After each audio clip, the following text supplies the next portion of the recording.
Lundi 11 janvier 2021, merci de nous rejoindre. Bonjour à tous. 3 titres dans ce journal. En Côte d'Ivoire, attention à la fraude. De faux certificats de négativité au coronavirus sont en effet délivrés à des voyageurs non testés et moyennant des sommes d'argent. Le ministère de la Santé et de l'Hygiène publique va donc sévir contre les contrevenants aux mesures sanitaires. Toujours en Côte d'Ivoire, les 30 ans du Zouglou célébrés le 9 janvier dernier au stade de l'université Félix Houphouët-Boigny de Cocody. Les précurseurs de ce rythme, dont Didier Billet et Espoir 2000, ont participé aux réjouissances. Le point dans cette édition. Enfin, l'opposant Zéphirin Diabré, désormais ministre de la Réconciliation nationale. Un nouveau gouvernement a été nommé hier au Burkina Faso. Noël, Saint-Sylvestre 2020 et le Nouvel An 2021 célébrés dans la joie en Côte d'Ivoire. Les populations ont fait bonne chère. Elles se sont approvisionnées pour la plupart en volaille. Alors ces 3 fêtes désormais achevées, quelle est la situation actuellement dans les marchés? Les commerçants font-ils toujours de grosses ventes? La réponse à ces questions dans ce reportage de Laure Goretti et Issa Yeo. Benjerville. Nous sommes à la ferme de Mazali, grossiste de volailles. Il a vendu des milliers de poulets pendant la période des fêtes. Sa ferme est pratiquement vide. Ici, dans ce bâtiment, on avait 2000 poulets de chair. Jusqu'au 31 à 2 h du matin, nous étions encore en livraison. Chose que habituellement, quand ce n'est pas le mois des fêtes, à partir de 18 h déjà, les livraisons sont bouclées. Donc ici, il doit nous rester autour de 50 poulets de chair. Voilà, mais il faut dire que c'était les plus petits. Spécialement dans ce bâtiment, on avait un lot de 1600 dindes. Donc là, on a terminé la vente. Tout s'est très bien passé. Et on souhaite que tous les mois soient décembre. Comme lui, Kindo, gérant des fermes, affirme aussi avoir évacué le stock de volailles pendant ces fêtes. Vendeurs et revendeurs se sont frottés les mains. Là, on a vendu tout dans pète là. Maintenant, le niveau là, c'est ça qui est là. On n'a pas encore commencé à vendre. Ce qu'on a vendu là, c'est 3000, ça marche bien même. Mais l'appréciation est différente chez ce grossiste, revendeur qui estime que même si les cages sont vides, la moisson n'a pas été bonne en termes de revenus. Avant, on nous donnait à 3000 francs le prix de gros. Aujourd'hui, c'est à 3500. Il y aura des morts. Tu vas payer, comme on appelle, l'aliment des poulets. Tu vas donner les apprentis qui travaillent avec toi, tu vas les donner. Tu vas payer ton transport, aller-retour. Tout ça là. Donc quand c'est comme ça là, vraiment après la fête, tu t'en sors avec zéro, hein, franchement. Ce constat des cages vides, il est fait chez plusieurs vendeurs. Quelques poulaillers fournis n'incitent pas à l'achat, même si les prix restent inchangés pour la plupart des revendeurs. Je n'ai pas le choix puisque ce matin, j'ai prévu faire un truc à mon papa. C'est le prix seulement que c'est petit. Si ça tenait qu'à moi, j'allais laisser. Pour payer les transports, à l'escalier un autre, vers la Lepé, tout près ici à Benjamin, en tout cas tout est fini, à la ferme c'est vite. Nous savons que toute entreprise a été secouée par la Covid. On n'arrivait pas à vendre auprès des grossistes parce que quand il y a le coup-feu, les marchés fermaient pratiquement à 16 h. Les hôteliers, il n'y avait plus de passagers, il n'y avait plus de voyageurs, c'était aussi compliqué parce qu'aucun éleveur n'a voulu prendre le risque de faire venir des poussins. Les fêtes terminées, il faudra encore attendre 1 à 3 semaines au moins pour que les poulaillers soient ravitaillés en volaille. Toujours en Côte d'Ivoire, plus de 350 milliards de francs CFA investis dans des projets de développement pour la région du sud de Comoé. Il s'agit de plusieurs infrastructures socio-économiques, dont des centres de santé et établissements scolaires construits ou rénovés. Information rapportée il y a quelques jours lors de la récente session du Conseil régional du sud de Comoé. Les explications de Mamadou Kouassi. Depuis quelques années, la région du Sud Comoé connaît une floraison d'infrastructures socio-économiques de base, fruit de la politique de développement du président Alassane Ouattara pour cette région. Ce qui amène le président du Sud Comoé, Eugène Akaolé, à qualifier de la renaissance de la région. En 9 ans, ce sont plus de 350 milliards de francs CFA qui ont été investis dans cette région. Les secteurs qui sont particulièrement concernés, c'est l'école, c'est la santé, mais c'est aussi la sécurité et même l'entretien routier. Le collège moderne avec Kofi Kuro, ce n'est plus un collège moderne, c'est un lycée depuis bien longtemps. Ce n'est qu'un village, ce n'est même pas un chef-lieu de sous-préfecture, mais il y a presque 3000 élèves dans cet établissement. Mais pour le département, quand nous arrivions, il n'y avait que 2 lycées. Le lycée moderne ici et puis le lycée d'Ayamé. Aujourd'hui, nous sommes à 8 lycées. La santé ne reste pas en marge de ces initiatives. Adjeke aura bientôt son bloc gynéco-obstétrique pour au moins 1 milliard, le cas de 300 millions de francs CFA.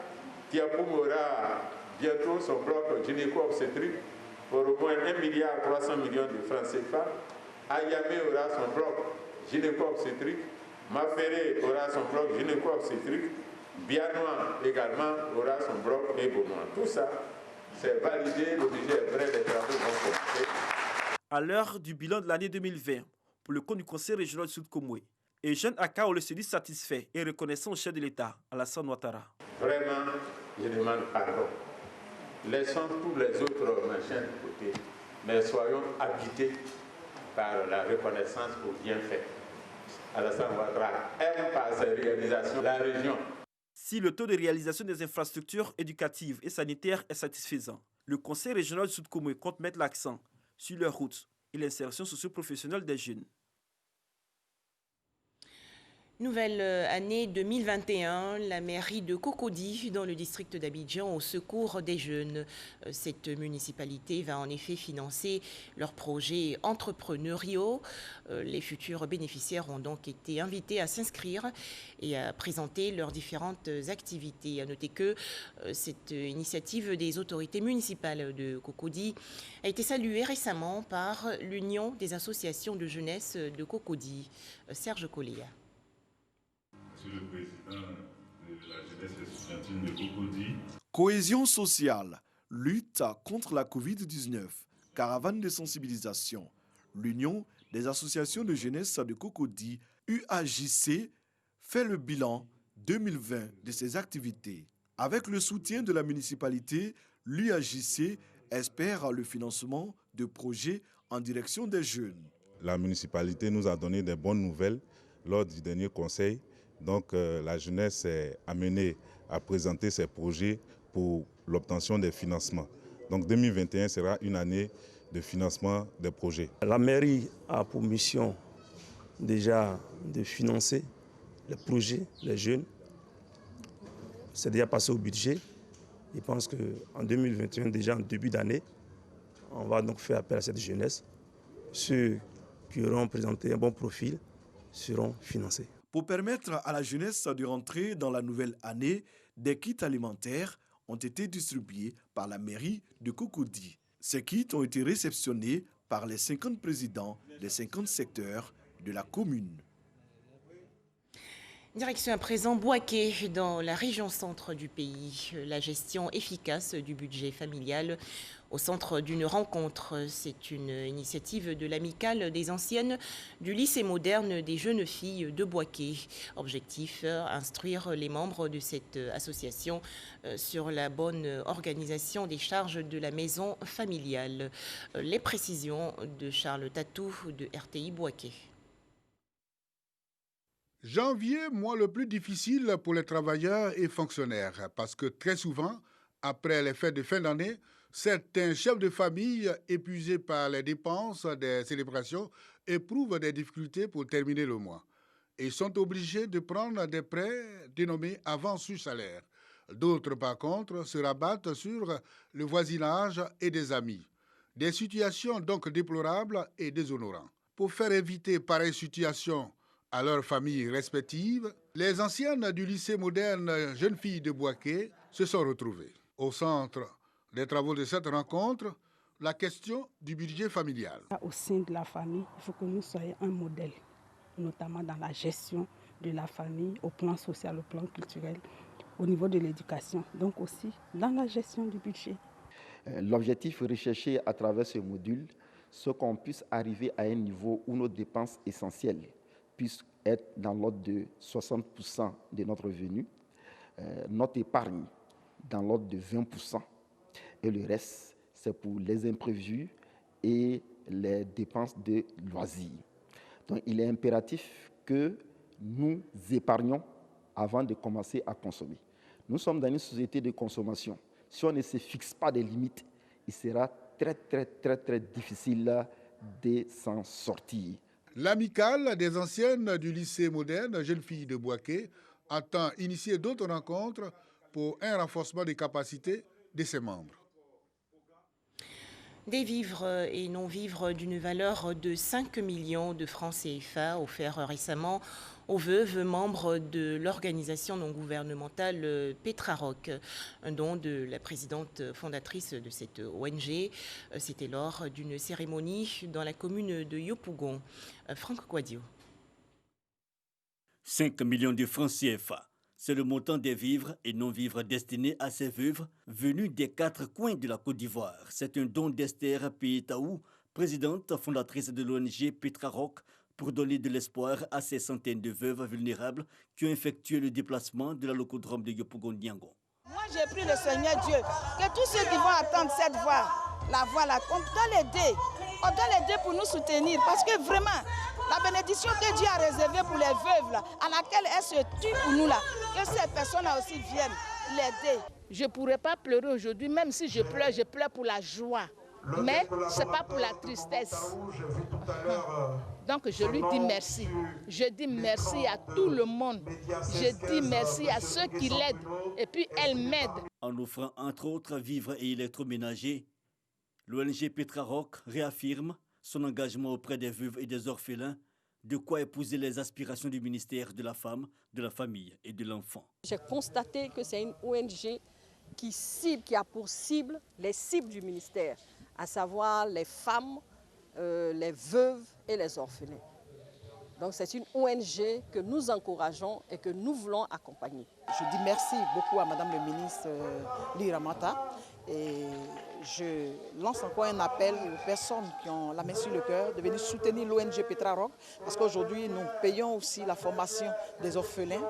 Notons qu'au cours de cette cérémonie de remise de dons aux veuves, 10 orphelins sur les 20 dont la formation qualifiante est assurée par l'ONG ont reçu officiellement leur diplôme de fin de formation. Rappelons qu'il nous faut tous respecter les gestes barrières. Nous arriverons ainsi à étouffer le coronavirus.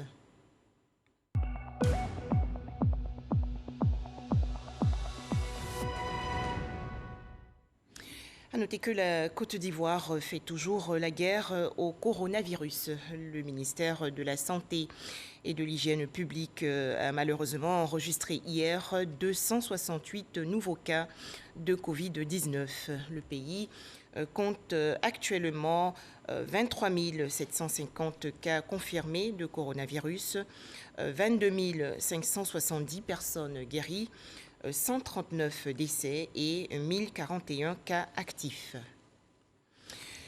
La Côte d'Ivoire où il faut désormais être très vigilant car de faux certificats de négativité au coronavirus sont actuellement délivrés par des fraudeurs à des voyageurs non testés et moyennant des sommes d'argent. Le ministre de la Santé et de l'Hygiène publique met en garde. Le docteur Eugène Akawele est au micro de Salima Toudia. C'est le ministre de la Santé et de l'Hygiène publique lui-même qui donne l'information. 2 réseaux de faussaires qui délivraient de faux certificats de négativité au Covid-19 ont été démantelés. Ils délivraient des faux certificats de négativité à des voyageurs non testés, moyennant une somme allant jusqu'à 100 000 francs. Ce type de situation, s'il continue, pourrait mettre à mal tous les efforts que le pays a faits en matière donc, de lutte contre la Covid-19. Le ministre tape du poing sur la table. La traque est en cours à Abidjan. Des fraudeurs ou toute personne possédant une attestation illicite seront poursuivis par les tribunaux compétents. Depuis 3 mois, la Côte d'Ivoire enregistre des taux de positivité inférieurs à 5%. La maladie est sous contrôle avec des acquis à conserver. Et pour le ministre Akaoulé, pas question de régresser avec de tels agissements. Le coronavirus qui fait toujours rage dans le monde entier un an après son apparition. À noter 90 260 468 cas confirmés. La maladie continue d'aggraver la pauvreté dans le monde. Les différents vaccins trouvés montrent aujourd'hui des signes d'espoir. Retour en Côte d'Ivoire avec cette tournée de sensibilisation à la paix et au vivre ensemble dans la région du Lodjibois, dans le centre-ouest du pays. C'est une initiative du ministre de l'Équipement et de l'Entretien routier, Amédée Kouakou. Tout de suite, l'étape de Ogoudou, dans le département de Divo. Mamadou Kouassi. Air Makono. Cette localité du département de Divo a enregistré un grave accident de la circulation causant la mort de 2 enfants. Après des manifestations provoquées par cette situation, le calme est de retour. Le ministre Amédée Kouakou, cadre de la région du Lodjibois, est allé à la rencontre des populations. Il y est également pour apporter la compassion du gouvernement, mais aussi pour appeler les populations à la retenue. Amédée Kouakou annonce des mesures sécuritaires. J'ai demandé qu'on enlève les barrages et qu'on va mettre des dos d'âne. On va mettre des dos d'âne pour que les voitures puissent aller doucement. Ne plus qu'il y ait de morts et de blessés ici au bout. Quand le président Alassane Ouattara fait cette route, c'est lui qui a fait la route, ce n'est pas pour qu'il y ait des blessés. La route qui va de Ndouzi jusqu'à Gagnoua, c'est le président Alassane Ouattara qui a demandé de faire ça. Et la route a été faite. Mais tout ce qu'on peut faire pour ne pas qu'il y ait d'accident encore au Boudou, on va faire ça. En tout cas, vous pouvez compter sur nous. Après R. Makono, le ministre Amédée Kouakou et sa délégation ont rencontré les différentes communautés des villages de Kwamekro et d'Ogoudou. À chacune des rencontres, c'est le message de paix et de développement qui est passé. Auparavant, on faisait la politique exclusive. Si c'est mon frère qui est candidat, il faut que je vote mon frère. Mais aujourd'hui, on a vu que cela ne nous est pas arrangé. Ça envoie tout un tas d'histoires. Donc nous avons besoin maintenant de faire une politique inclusive. C'est-à-dire celui qui vient, qui peut nous amener au développement. C'est la personne qu'on suit. Aujourd'hui, on sait que c'est le président Alassane Ouattara qui a le pouvoir de nous permettre d'atteindre ce développement que nous avons tant besoin. Amédée Kouakou soutient que le climat de paix qui prévaut depuis des mois dans la région du Lodjibois doit demeurer afin d'aboutir à des élections législatives apaisées. Les élections présidentielles se sont passées en octobre 2020. Nous savons tout ce qui s'est passé dans ce pays au cours de cette élection. Et il va y avoir les législatives. Et il était bon que nous puissions nous entretenir d'abord avec nos parents pour leur passer le message de paix et de cohésion du président de la République, son Excellence Alassane Ouattara, mais aussi pour les inviter à participer aux élections législatives. Parce que quand le gouvernement va prendre des projets, c'est l'Assemblée nationale qui va valider. Donc pour que la majorité des députés soient des députés RHDP pour permettre au président de la République de bien mener sa mission. Les projets de développement entamés dans ces différentes localités vont se poursuivre, a indiqué le ministre Amédée Kouakou.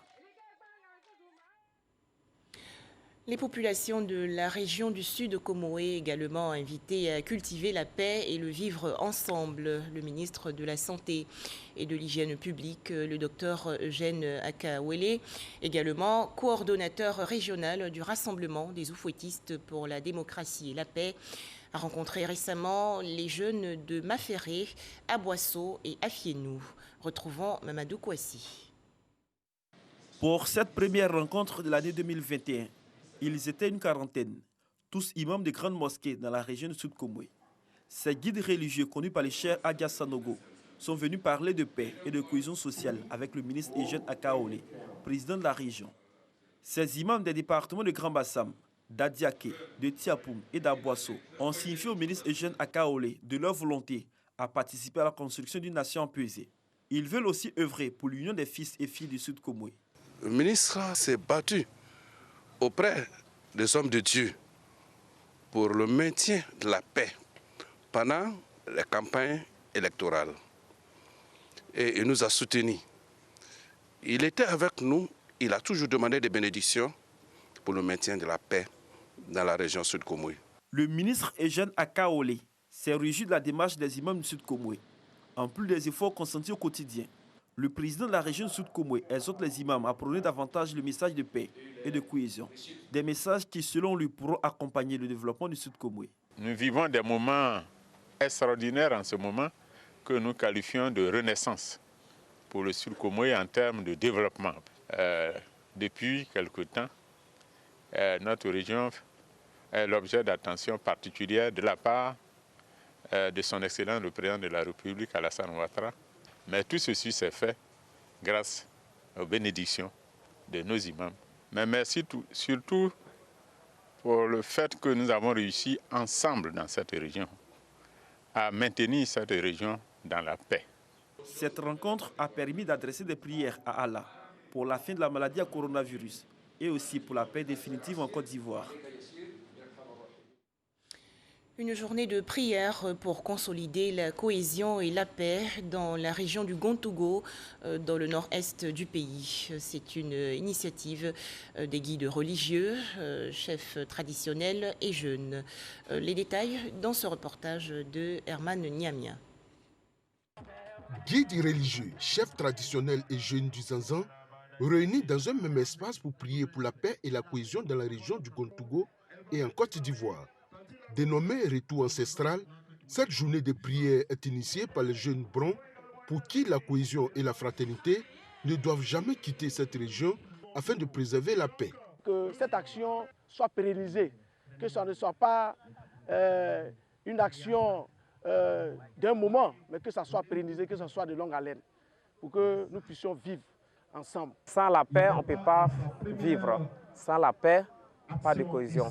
Que la paix règne en Côte d'Ivoire, que la paix règne à toutes les fils et filles de la Côte d'Ivoire. Parrain de cette cérémonie, Alex Yaou, opérateur économique et fils de la région du Gontougo. Pour lui, la cohésion et la paix sont des préalables à tout développement harmonieux. C'est pourquoi il exhorte ses parents et l'ensemble des Ivoiriens à prôner la paix partout où ils sont. Notre père Félix Houphouët-Boigny disait « La paix n'est pas un vain mot, mais un comportement ». Donc aujourd'hui, ça devient comme on l'appelle une obligation, nous autres, les enfants Brons. Je lance un appel à la jeunesse surtout, respectons nos défensifs. Il n'y a rien de tel, l'amour, la paix, l'union surtout. Lorsqu'il y a l'union dans toute chose, tout se passe en bonne uniforme. Pour cette cérémonie de prière, les chefs traditionnels et les guides religieux sont venus de toutes les contrées de la région du Gontougo.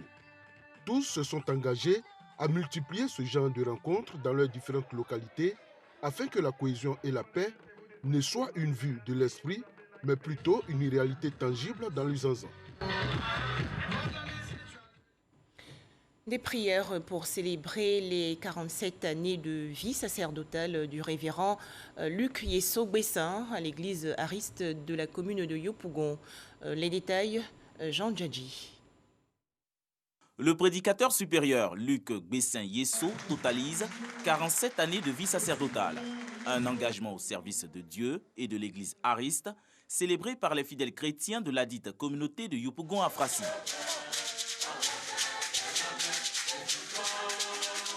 L'orateur exhorte les serviteurs de Dieu à manifester le caractère divin. Occasion pour le représentant du parrain, le ministre Danho Paulin, de les inviter à prier pour la Côte d'Ivoire. J'ai été instruit par le parrain de la cérémonie, monsieur le ministre Danho Paulin Claude, qui dit en éminence de prier pour toute la Côte d'Ivoire, que la paix y règne. Après avoir rendu un hommage au prédicateur supérieur pour ses années de consécration, il a fait des prières pour la paix et la cohésion. L'église Ariste doit demander pardon pour elle et demander pardon pour tous nos gouvernants. Mais nous sommes comme nous sommes des hommes. La parole de Dieu dit, tous sont péchés et privés de la gloire de Dieu. Donc nous avons introduit cette prière par cette parole forte pour que Dieu lui-même intercède à notre place par son esprit, la puissance de son Esprit Saint et qui daigne nous donner cette paix. Lui ne peut être servi de Dieu que par l'humilité. J'ai été ordonné le 9 septembre 1973. Ensuite, j'ai été ordonné prédicateur le 5 avril 1992.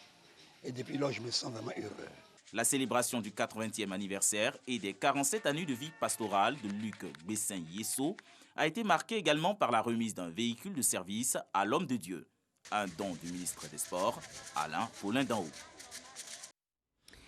Un tout autre sujet à présent et nous partons à Bouaké, dans la région centre du pays. Une journée d'hommage au patriarche Kwame Konan Nzikan. Le doyen d'âge des cadres du Gbeke a ainsi été immortalisé. Une avenue porte désormais son nom. Les précisions dans ce reportage de Charles Tatou de RTI Bouaké. Axe Carrefour-Beaufort, terminus du quartier zone industrielle dans la commune de Bouaké. Cette voie, longue de plus de 2 km, porte désormais le nom de Kwame Konan Nzikan, décédé il y a de cela 2 ans. Vœu du maire de Bouaké, Nicolas Dibo, et son conseil municipal. Par cette action, l'équipe municipale de Nicolas Dibo entend témoigner sa reconnaissance à l'homme pour ses actions de paix et de développement en faveur de la Côte d'Ivoire et sa région, le Gbeke. La cérémonie officielle de baptême de cette voie marque également l'hommage à cet homme. Devant la famille du défunt et un parterre de personnalités de la région, Nicolas Dibo invite les populations à s'approprier les valeurs de paix, de travail et de l'entrepreneuriat, comme l'a été Kwame Konan Nzikan, qui était une icône de la vie politico-socio-économique dans la région de Gbeke.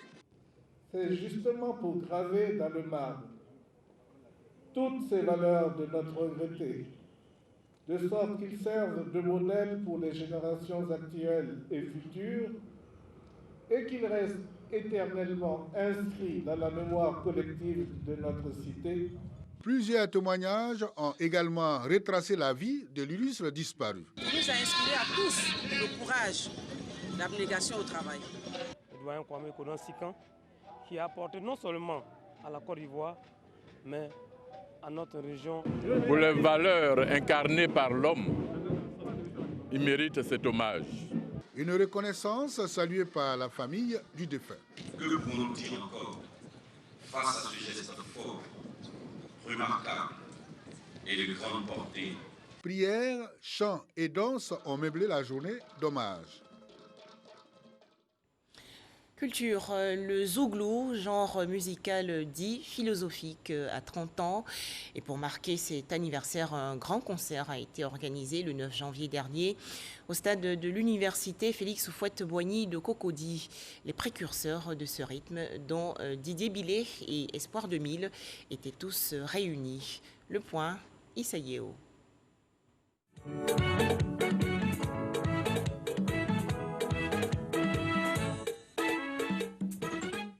Boklo Kofi, c'est le titre qu'il a révélé au grand public en 1990.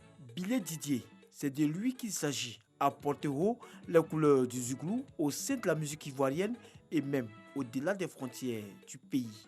Né à la cité universitaire de Yopougon, ce nouveau rythme dénonce les difficultés vécues par les étudiants et soutenu par une gestuelle pour implorer le Seigneur afin de les résoudre.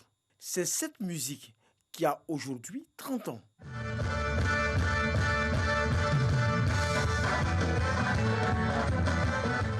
Du créateur Opokunti au journaliste et ex-animateur de l'émission Tempo, Georges Aboké, aux membres des parents du campus, groupe musical des Billet Didier de l'époque, tous présents pour soutenir le précurseur du zouglou.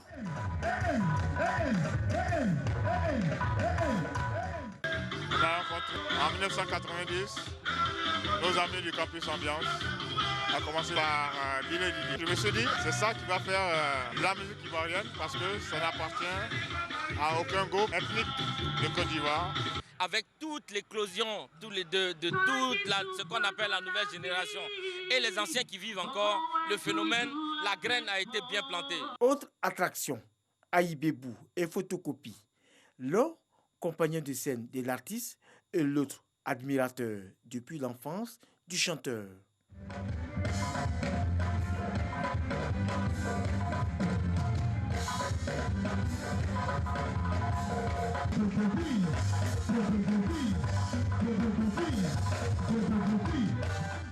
Les inconditionnels du Zoulou n'en demandaient pas mieux pour vivre ces instants, moments de grands souvenirs. Le Zoulou n'est pas mort, loin de là, bien au contraire.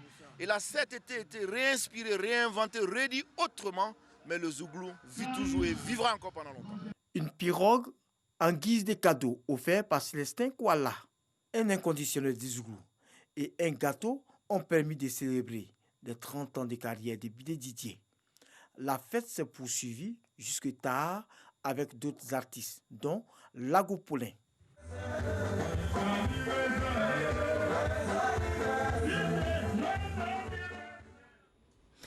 Enfin, un nouveau gouvernement nommé hier au Burkina Faso. C'est une équipe de 25 ministres et 7 ministres délégués. Notez que Zéphirin Diabré, l'opposant et troisième de la présidentielle de novembre dernier, a été nommé ministre de la Réconciliation nationale. Voilà, ainsi s'achève ce journal. Merci de nous avoir suivis.